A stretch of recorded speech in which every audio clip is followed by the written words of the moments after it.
Reinício a nossa conversa, trabalhando agora o pagamento em consignação. Bem, o pagamento em consignação também foi matéria que eu já acabei conversando sobre ele em mais de uma ocasião, mas uma delas que eu falei do pagamento em consignação foi quando o devedor quer pagar e o credor se recusa a dar quitação. Eu citei que, sem quitação, o devedor tem uma insegurança de não ter prova do pagamento. Então, ele pode fazer o depósito do valor devido. Também eu citei que quando um terceiro interessado ou não interessado querem pagar e o credor se recusa a receber o pagamento pelo terceiro, o terceiro interessado ou não interessado podem consignar. Então, agora é a hora de a gente dar a estrutura jurídica da consignação. E a consignação está nos artigos 334 a 345 do Código Civil. 334 a 345 do Código Civil. E o que é, então, a consignação? Ou consignação em pagamento, ou pagamento por consignação? É o depósito feito pelo devedor ou terceiro, da coisa devida, visando a extinção da obrigação. Esse visar ainda é transitivo indireto na língua portuguesa, porque o visar sem crase seria o transitivo direto, que é ver. Então, eu dou um visto, não é ver, eu dou um visto. E esse é o visar. Agora, o visar almejar é transitivo indireto, visando a craseado extinção da obrigação. Qual é o objeto da consignação? Todo mundo pensa que a consignação é de dinheiro. E dinheiro, é claro que, no mundo jurídico, é normalmente o objeto consignado.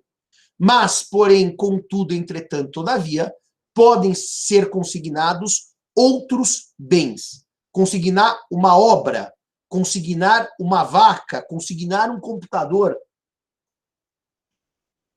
E vocês vão me dizer, mas espera aí, Simão, como é que eu deposito a vaca no fórum, por exemplo? Não, não é que eu deposito a vaca no fórum.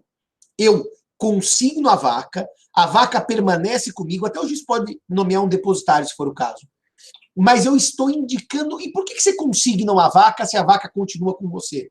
Ué, para evitar que amanhã o credor diga que eu, devedor, estou em mora.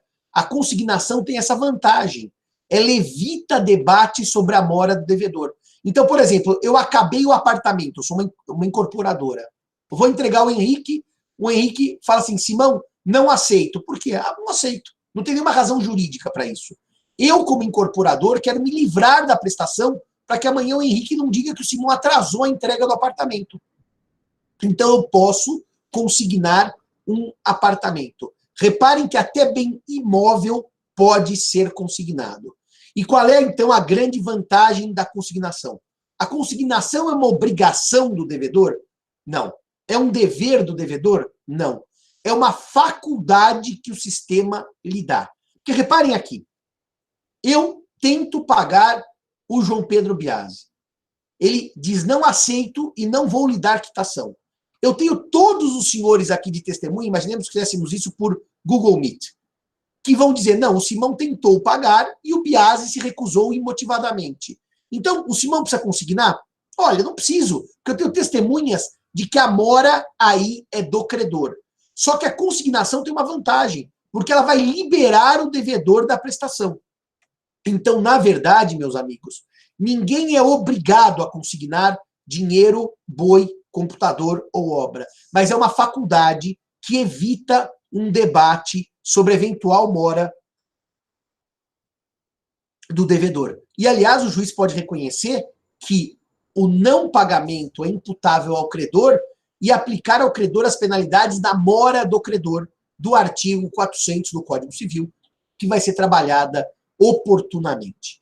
Agora, reparem, como é que eu consigno? A regra da consignação, ela vem no artigo 337 do Código Civil. Aliás, 336 336 do Código Civil. O artigo 336 do Código Civil vai dizer o seguinte. Leia aí, Marcelo, por favor. O 336 do Código Civil. Artigo 336. Para que a consignação tenha força de pagamento, será mister concorram, em relação às pessoas, ao objeto, modo e tempo, todos os requisitos sem os quais não é válido o pagamento. Todos os requisitos sem os quais não é válido o pagamento. O que quer dizer o Código Civil? Quem consigna, quem deposita, é como se estivesse pagando.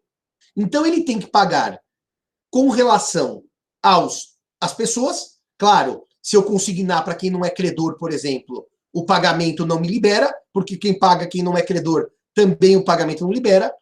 O objeto, se eu devo carro e consigno vaca, o pagamento não libera, a consignação também não libera. O modo, se for parcelado, se for à vista, se for por cheque, se for por cartão, quer dizer, eu depositar por cartão não dá, mas se eu tiver que dar em dinheiro, eu não posso pôr um cheque nos autos. Se eu tiver que dar cheque, eu, em tese, não posso pôr dinheiro nos autos. E o tempo também do pagamento. Eu já vou falar um pouquinho sobre o tempo do pagamento. Onde está o lugar do pagamento? Ah, está no de baixo. O tempo do pagamento eu já vou dizer daqui a pouquinho sobre ele. E também deve-se observar o lugar do pagamento. Se eu devo pagar no Rio de Janeiro, eu não posso consignar em São Paulo. Agora, eu queria pedir a vocês que fizessem uma nota do que eu já disse para vocês lá atrás, quando do pagamento, e eu falei isso na figura do accipiens, várias vezes, 308, 309, 310. A lei diz que se o pagamento não observar pessoa, objeto, modo, tempo e lugar, esse pagamento não é válido. Mas, tecnicamente, se eu seguir o texto frio da lei, a literalidade da lei, os senhores me perguntariam, Simão, se o pagamento é feito à pessoa errada, ou objeto errado, ou modo errado, ou lugar errado, ele é nulo ou é anulável? Porque a lei diz que ele não é válido. Nós já sabemos que o uso da locução não é válido, não é um uso técnico. O código aqui não usa o refinamento da teoria pontiana. Esta locução, pagamento não válido, o que significa na realidade, meus amigos e minhas amigas? Que o pagamento não libera o devedor. O devedor continua devendo se não consignar com a pessoa certa, objeto certo, modo certo, tempo certo e lugar certo. Portanto, aqui, meus amigos, eu não estou diante de invalidade. Agora eu queria que os senhores escrevessem. O que ocorre se o pagamento não respeitar tempo, lugar, pessoa, forma, etc.? Ele não é inválido, ele é simplesmente, escrevam aí o adjetivo com relação a esse pagamento feito fora do lugar, ou fora do tempo, ou fora da fórmula. Ineficaz, ineficaz, ineficaz. É exatamente isso. Portanto, esqueçam o não vale da lei, o não é válido do artigo 336 para dizer que o pagamento é ineficaz. Agora, Henrique, lê para mim o 337, por favor, sobre os efeitos da consignação. Quais são os efeitos da consignação pelo devedor? Artigo 337. O depósito requerer-se-á no lugar do pagamento, cessando, tanto que se efetue, para o depositante, os juros da dívida e os riscos, salvo se for julgado improcedente. Ou seja, se eu consigno, eu não pago juros e não tenho mais os riscos da perda da prestação. Se eu consignar, por exemplo, um boi, e o boi morrer por força maior, já é problema do credor do boi e não mais do devedor. porque, na verdade, os riscos passaram ao credor. Reparem que, julgada procedente a consignação, não há juros a serem cobrados, não há mais como se imputar ao devedor os riscos, porque o devedor não estará em mora. A mora passa a ser do credor. Essa é a grande vantagem da consignação.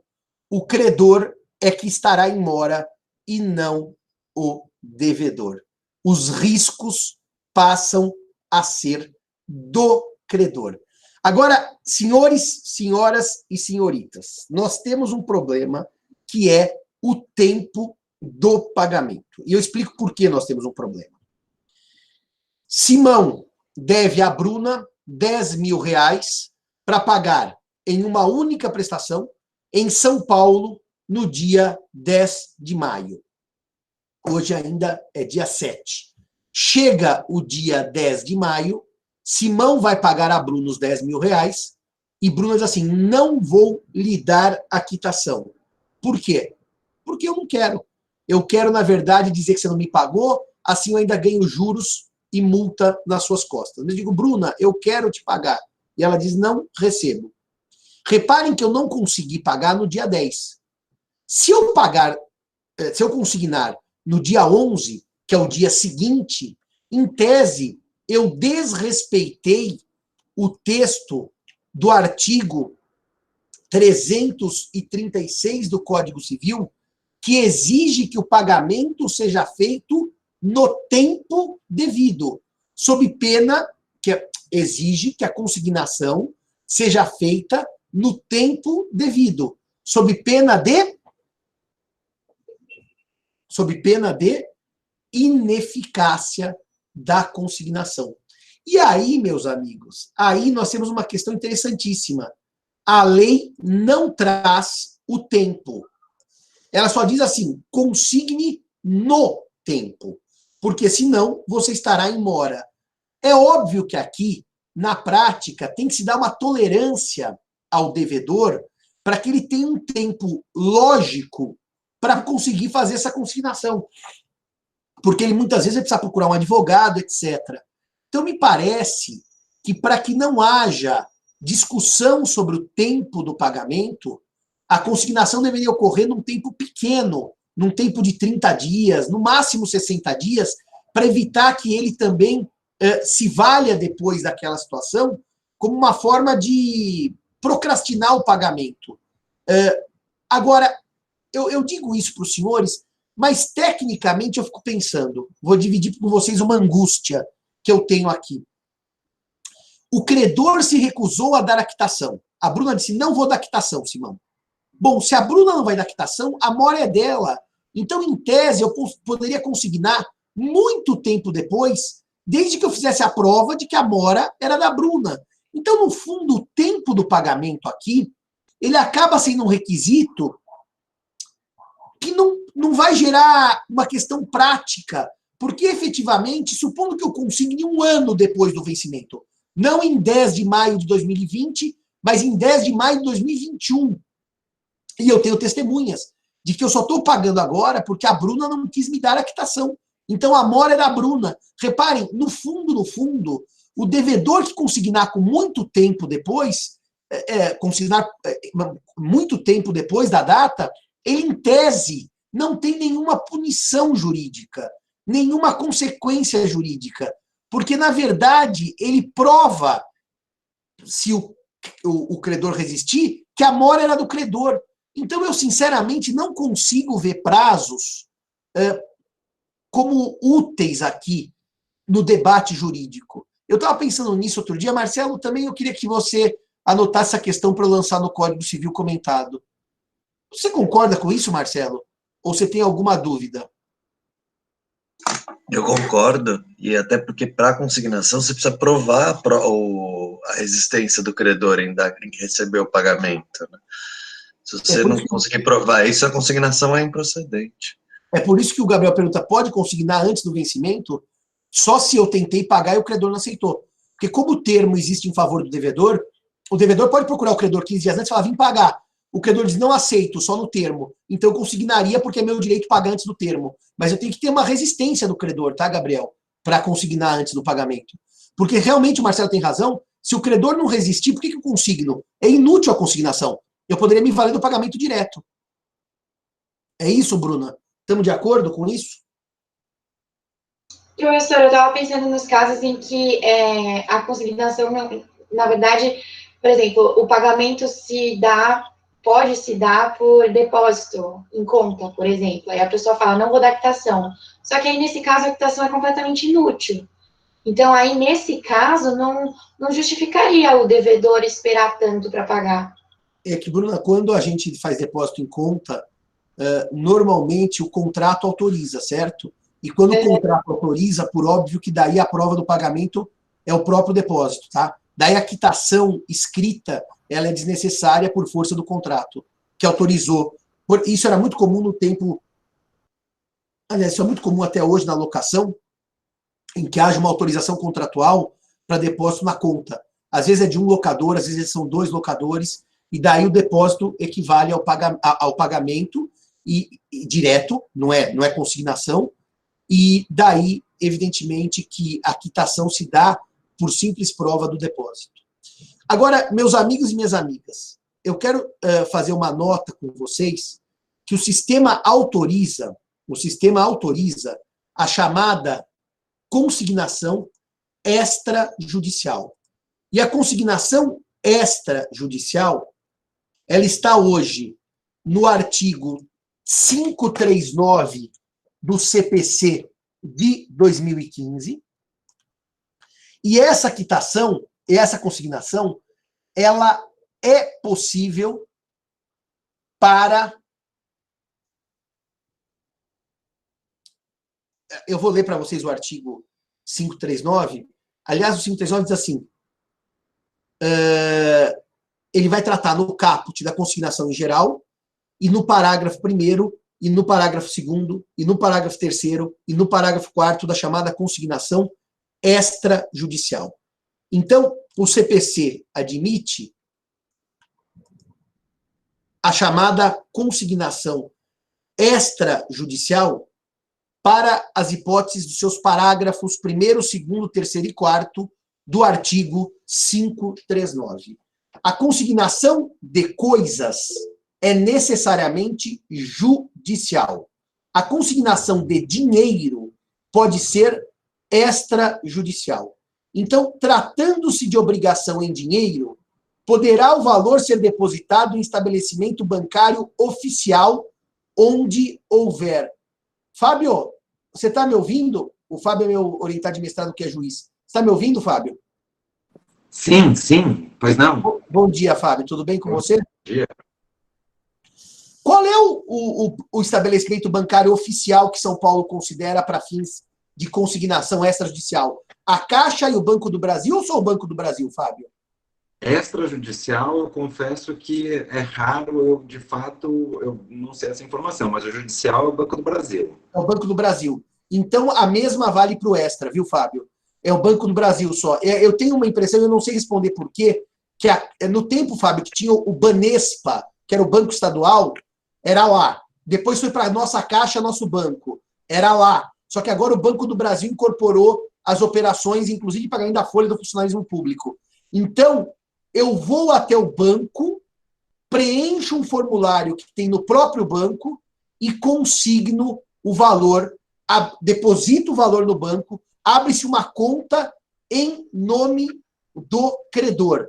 Ô, Biasi, você já fez consignação em pagamento, Biasi? Extrajudicial, em dinheiro? Não, professor, nunca fiz. Nunca fiz nenhuma hipótese, nenhuma das duas, para ser sincero. Nunca utilizei da consignação em pagamento. E você, Cairala, já fez extrajudicial? Fiz uma vez extrajudicial e ela tem um charme, porque se o devedor não percebe que você pagou e você notificou o jeito da lei, fica sem efeito o depósito, né? E aí você pode levantar. Não, peraí, Cairala, vamos devagar. Você consigna. Tem 2 possibilidades para o devedor, para o credor. A primeira é aceitar a consignação, tá certo? E se ele aceita, levantando o dinheiro, a consignação liberou o devedor. Liberou o devedor. Quando o credor aceita. Se não houver recusa expressa, também considera-se aceita. Parágrafo 2º. Então, o devedor é liberado quando o credor levanta o dinheiro ou quando o credor não manifesta a recusa, que foi o que você estava narrando aí, tá certo? Isso. O credor fica quieto. Isso libera automaticamente o devedor. E a quantia depositada está lá em nome do credor. Ele que levante se e quando quiser. Agora, há um problema, que pode haver a recusa do credor, que é o parágrafo 3º. E daí ele informa que não aceita a consignação. E se ele não aceita a consignação, não é nem caso de liberação porque ele levantou, nem liberação do devedor porque não houve recusa. Houve recusa. O devedor, então, tem que tomar uma medida, que é propor a ação judicial de consignação. E tem um prazo dentro de 1 mês. E daí o que ele faz? Ele diz, juiz, tentei consignar extrajudicialmente. O credor se recusa a aceitar o pagamento. Então o juiz decide se a consignação me libera ou não me libera. Se não houver propositura da ação em 30 dias contados da recusa, diz o Código de Processo Civil, no artigo 539, que ficará sem efeito o depósito, hipótese em que o depositante, pode ser o devedor ou o terceiro que consignou, levantará aquele pagamento. Bruna, você tem visto ou já usou a consignação extrajudicial? Não, professor, nunca usei. Então, aqui, você vê, o Marcelo usou uma vez, o Biasi não usou nunca, o Fábio, que é juiz, não tem memória de consignação extrajudicial, ter começado extra e virado judicial. Eu, Simão, vou contar uma história para vocês de 1999, que ela é super oportuna para 2020. Houve, em 99, uma desvalorização da moeda do real. Por quê? Porque o presidente Fernando Henrique resolveu fazer com que o câmbio, que era fixo, passasse a ser câmbio flutuante. E o real teve uma grande desvalorização junto ao dólar, que deu aquela história das ações de leasing de veículo em dólar e assim por diante. Agora, aquela recomposição do valor dos leasing em dólar deu uma grande confusão que acabou no STJ.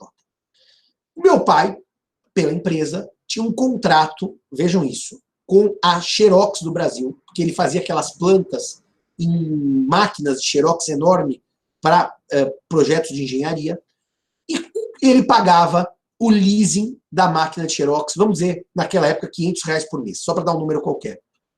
O contrato previa a correção pelo IGPM.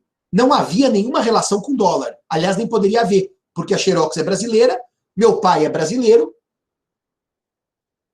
Eu estou falando com a Xerox do Brasil, tá? Não com a Xerox americana. E, portanto, o leasing era em real, com correção pelo IGPM.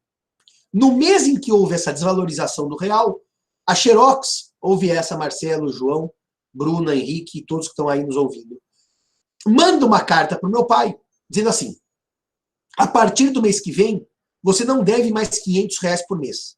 Você deve R$700 por mês. Porque o dólar se valorizou, os nossos custos são em dólar e eu estou repassando para você esse custo. Reparem o que aconteceu.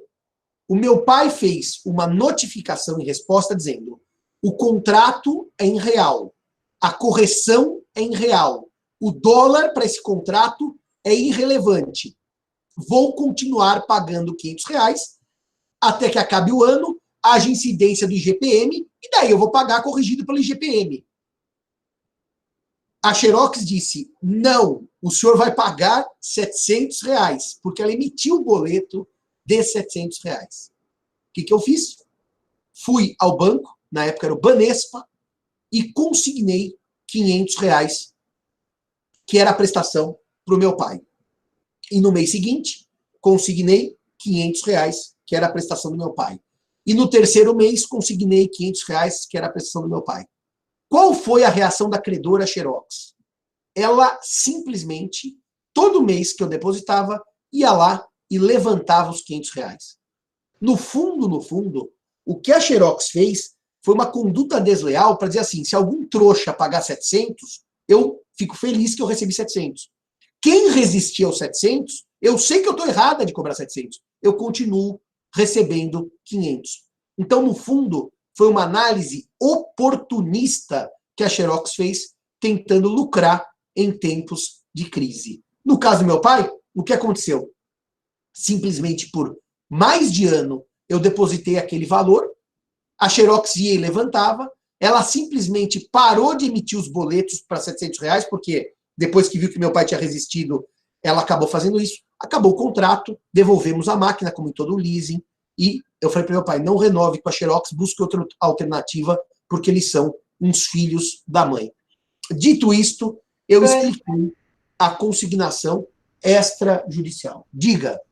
Professor, só para fazer uma observação aqui, como as coisas mudam, mas nada muda, né? Porque nessa época de pandemia também, eu acho que as empresas tentam falar, ah, não, o senhor está cancelando, então vou cobrar, vou reter 50% do pagamento, vou fazer tal coisa, e aí se você não brigar, ótimo, eles vão lucrar. Se você brigar, eles realmente cedem. Então, é como nada muda nessa vida, né?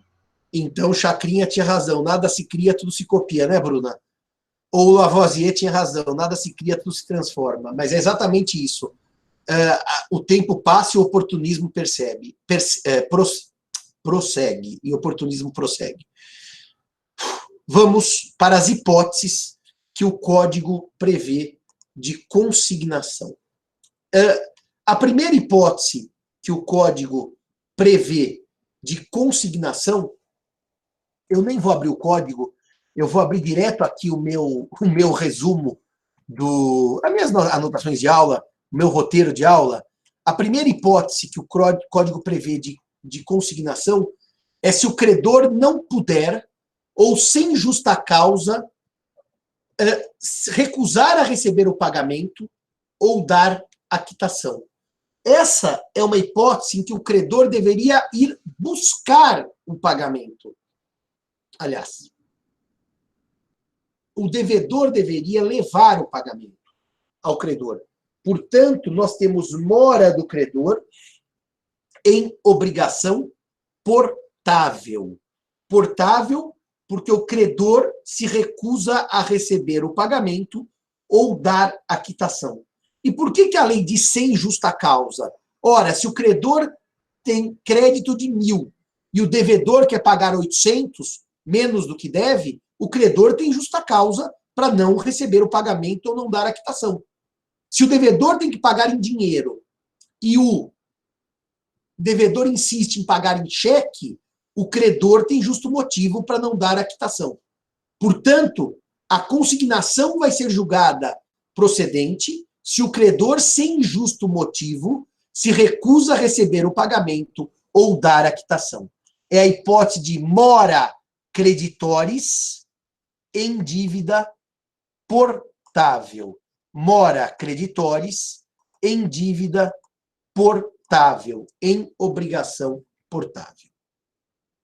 A segunda hipótese de consignação é aquela em que o credor não vai nem manda receber a coisa no lugar, tempo e condição devidos.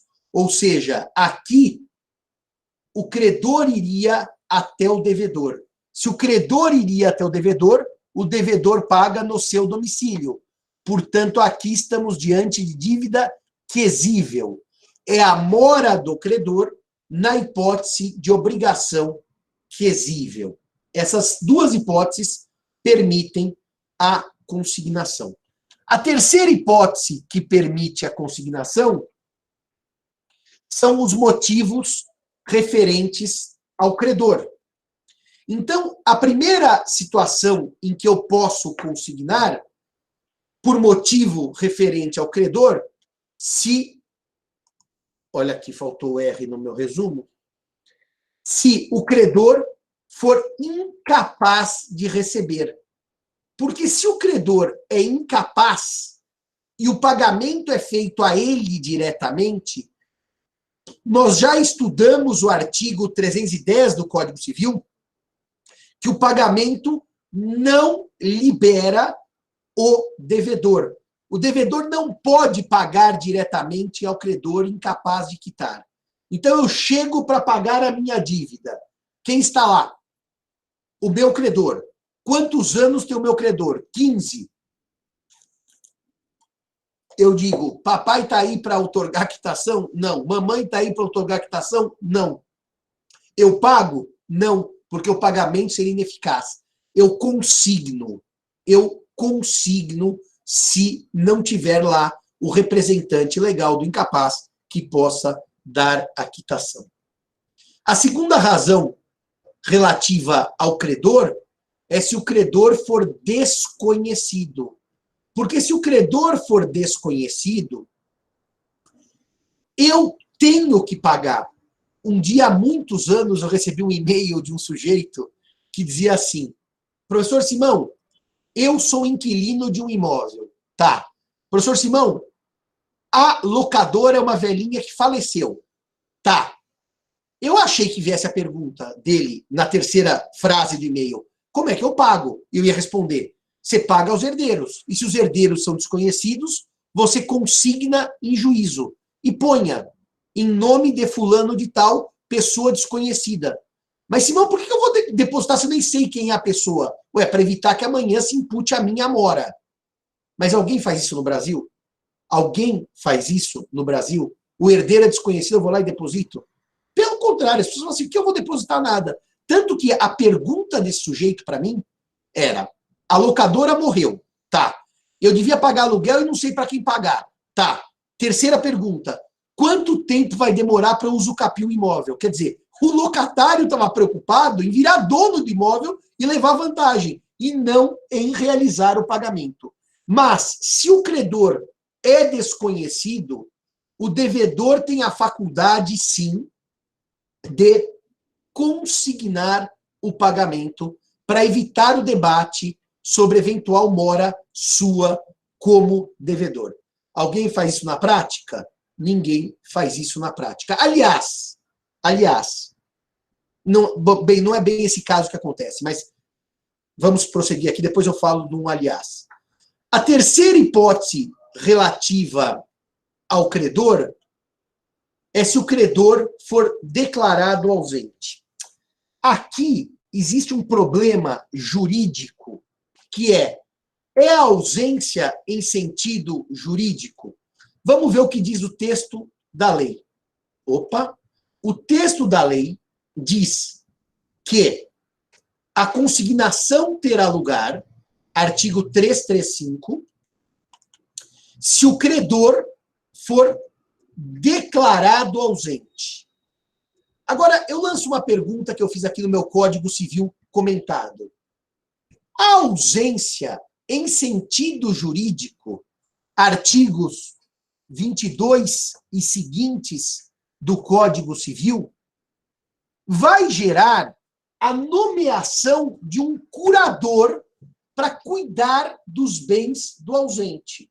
Então, a pergunta que eu lanço a vocês é: eu vou pagar ao credor.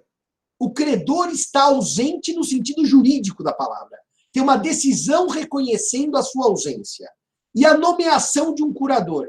Eu consigno ou eu pago ao curador? Bom, me parece que eu pago ao curador. É natural porque o curador administra os bens do ausente. Então, essa ideia de que quando o credor é incapaz, eu não pago ao credor, mas eu pago a seu representante, porque ele tem um representante. Eu só não pago diretamente ao incapaz.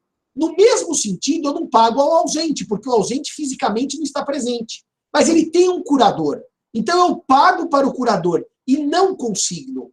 Me parece, meus amigos, me parece, minhas amigas, que aqui há uma incoerência entre a lei, parte das obrigações, e a lei teoria geral. Porque se ele é declarado ausente, eu vou ter um curador para cuidar dos seus bens, depois eu vou ter a chamada sucessão provisória e depois a sucessão definitiva, e com herdeiros, inclusive. Então, me parece que, no fundo, quando eu vou pagar e o credor não está lá para receber, não é uma declaração de ausência, é uma ausência física. Então, eu vou lá e consigno. Mas se eu vou lá para pagar, o credor não está lá, e o curador diz assim, a mulher do credor, eu fui nomeada curadora, eu vou pagar para a curadora, porque ela pode dar quitação. Me parece, portanto, que aqui há uma incoerência entre o declarado ausente, ausência em sentido jurídico, e a ausência em sentido físico. Não me parece que a incapacidade gere consignação, porque eu vou pagar aos representantes do incapaz. Não me parece que a declaração de ausência gere consignação, porque eu vou pagar ao curador do ausente. As próximas hipóteses, ainda relacionadas ao credor, é se o credor residir em lugar incerto. A dívida é portável, eu tenho que pagar no domicílio do credor, mas o credor reside em lugar incerto.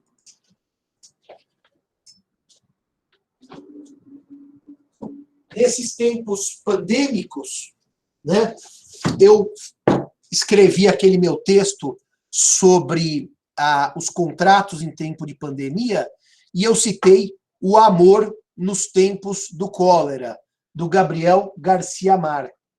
Porque o Florentino Ariza e a Fermina Daza, tem até filme também, eles terminam num barco navegando pelo rio sem parar. Ou seja, eles ficam a vida inteira no barco. E quando eu tive aula de processo penal, o professor Magalhães dizia, o melhor exemplo de residir em lugar incerto é do Florentino Ariza e da Fermina Daza no Amor nos Tempos do Cólera. Bom, se eu tenho que pagar na casa do credor, e eu não sei onde o credor mora, porque ele reside em lugar incerto, eu vou depositar nos autos. Acho bem pouco provável isso aqui na prática. E a última hipótese relacionada à figura do credor é a hipótese de o credor residir em lugar de acesso perigoso ou difícil. De acesso perigoso ou difícil.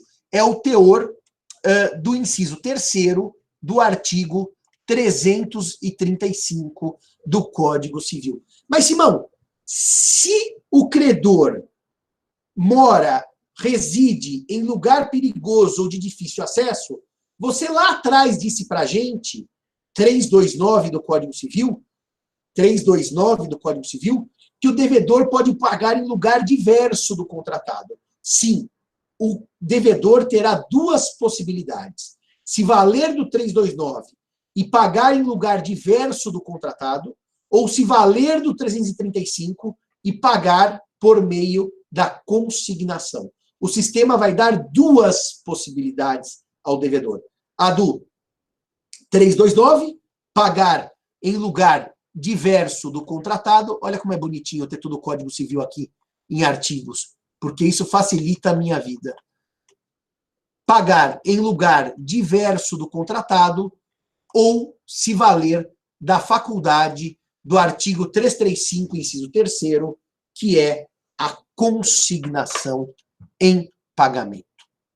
Senhores, além desses 3 casos, e o 3 se divide em 3.1, 3.2, 3.3, 3.4, 3.5, eu tenho uma 4ª hipótese, que é se ocorrer dúvida sobre quem deva legitimamente receber o objeto do pagamento. Se houver dúvida sobre quem deva legitimamente receber o objeto do pagamento.